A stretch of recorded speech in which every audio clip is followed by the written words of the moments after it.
Hate is a strong word, and I absolutely, positively, indefatigably hate Peckham.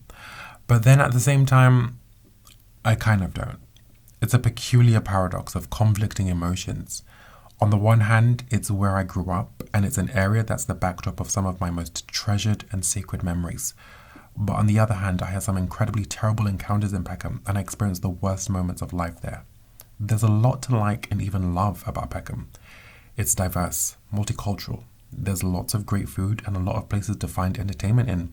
There's also a lot to hate.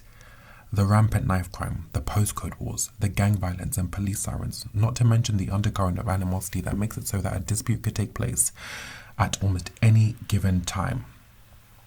All of that was a lot to deal with growing up, and it definitely did not endear me to the town of Peckham.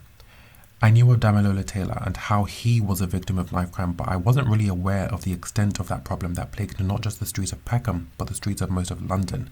As a kid, I wasn't really warned about any of that or cautioned against the dangers of socializing with certain individuals in certain areas. Becoming an adolescent, it was kind of a blindside and a bit of a culture shock.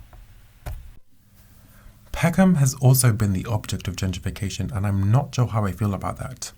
Some people think that gentrification is bad because of the displacement that can take place and how some business owners might not be able to keep their establishments afloat because of changing clientele.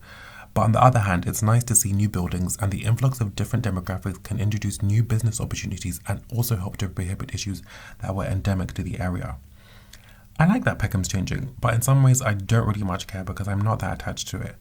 However, it is an interesting feeling to see something that is a huge part of your childhood to transform before your eyes and not really have the words to describe the sensation that it brings about.